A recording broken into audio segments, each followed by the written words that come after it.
Sorry? You ready to go with the Oh, statement? yeah, sure. Yeah. All right, we're going to focus on the text messages. Sure. Nothing else, because that's going to be a separate kind of investigation. All right. So let me just open up my notebook. Thanks for coming out. That's all good. I'm Constable Smith from. Pardon me?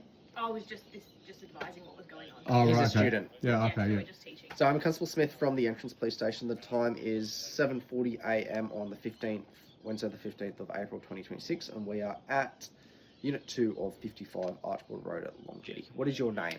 Baron Dodger, How old are you? 53. I'm going to ask you some questions about what has happened, and I'll record the questions and what you tell me on camera. This recording may later be used as part of your evidence at court. You don't have to consent to the recording. Do you understand this? Yeah, I'm happy to be recorded. Do you consent? You just said you consent to the recording. Do you agree to tell the truth? Yeah, absolutely. I've got nothing to hide. All my truth is online. It is important that you understand that if you say anything you know is untrue, you may be committing an offence. Do you understand that? Yep. All right.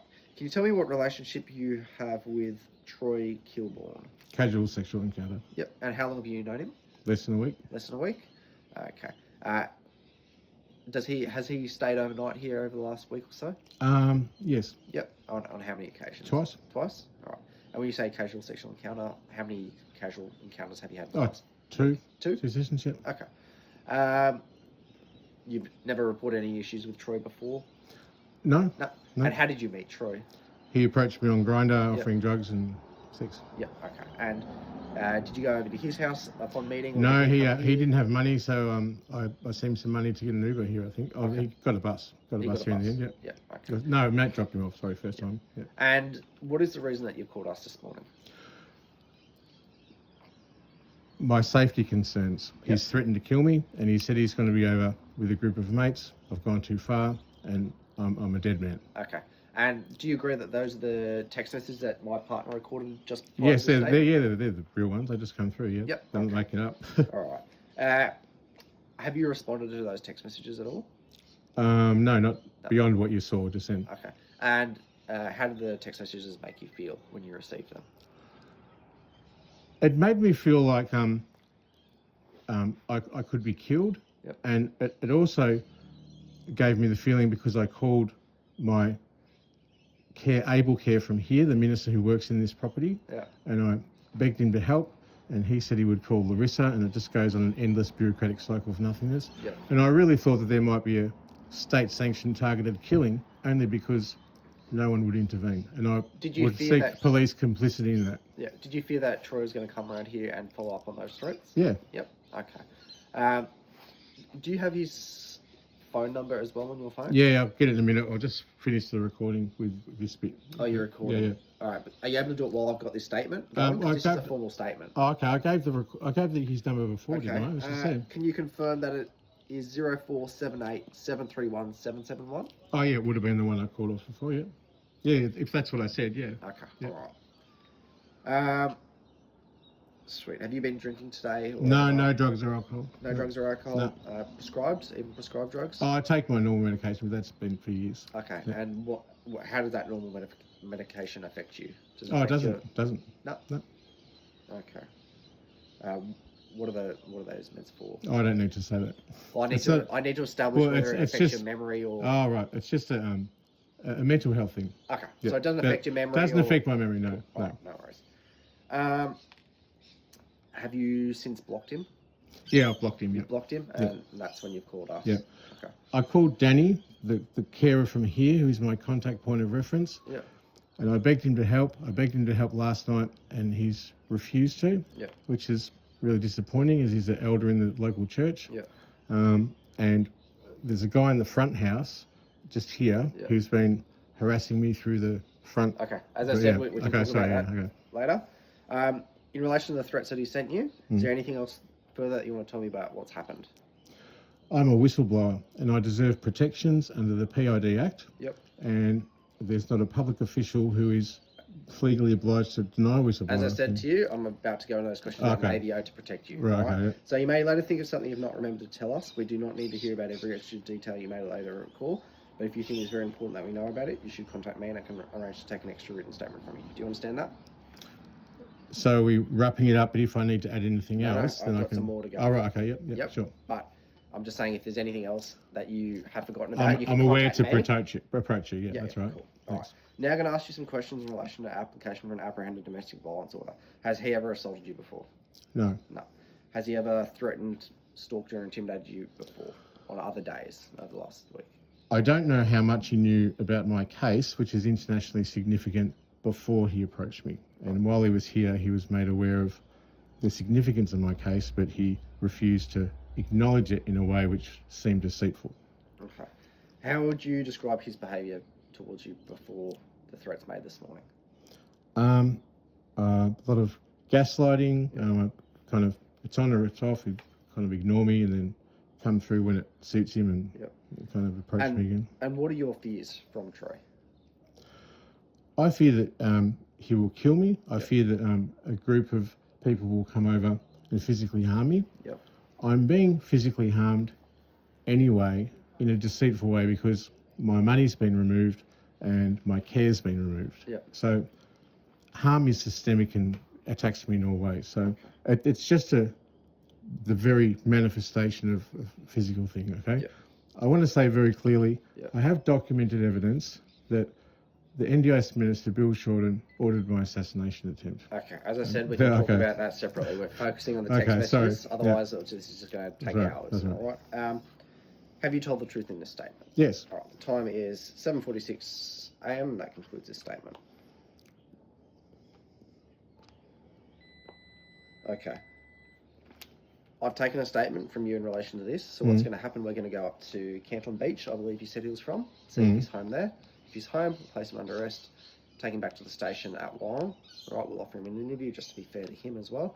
And can you just tell him I didn't mean him any harm and that it was just a mechanism by which I could get attention to my situation. But out of it, it's revealed that he could be potentially violent. I mean, it's a risky thing. Okay. Can you tell me why he has sent those text messages? Was there something that led up to it? Yeah, because I made a feigned thing that I recorded him because and sent it to all the politicians with his name and everything. Right. And as a means to get help from my situation, I knew it would trigger him. Yeah. And he triggered back, obviously.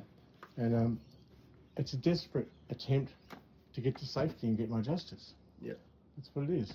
Yeah. I actually haven't meant him any harm. I just kind of used him as a pawn to solicit you guys coming here. I don't deserve this treatment. Yeah. No, I understand. Look, this is my card with my details. All right. The other evidence you've got, you can just flick me an email with that, and I will follow up on that. All right. So I'm not quite sure if I feel safe still. If you don't feel safe, you can move, go to the movies, go to a friend's house, go to the mall. I can't, as I said before, take you out of here and put you somewhere else. That's your decision.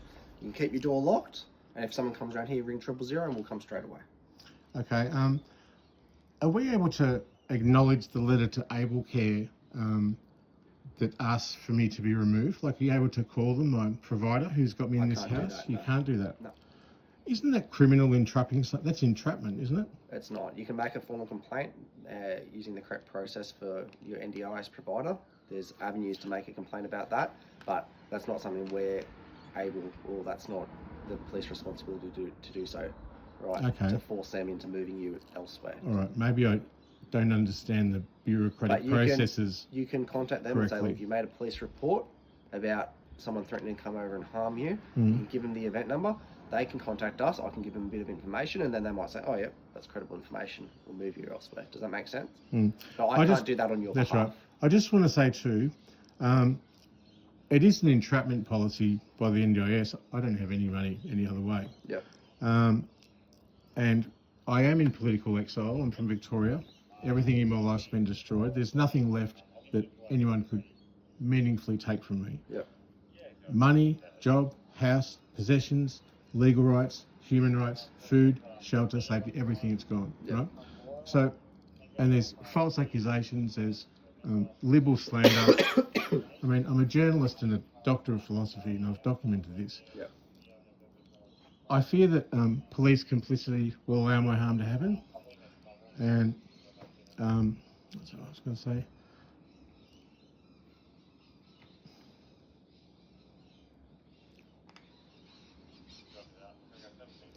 I don't deserve to be treated like this, you know.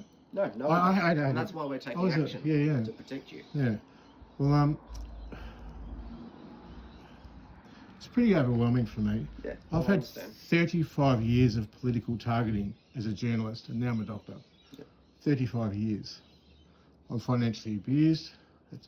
It's distressing. Yeah.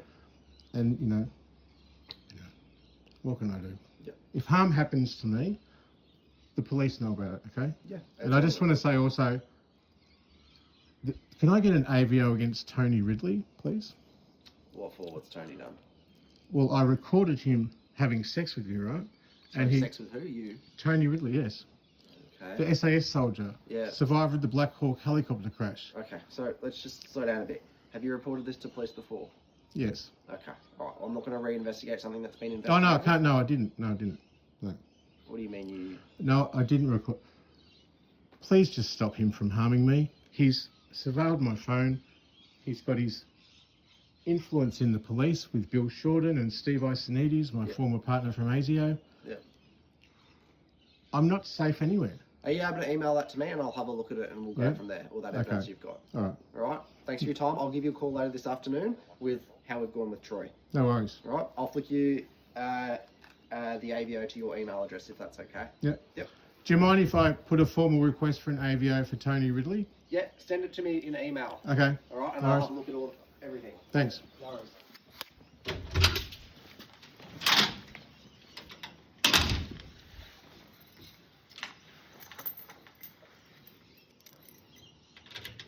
Good one.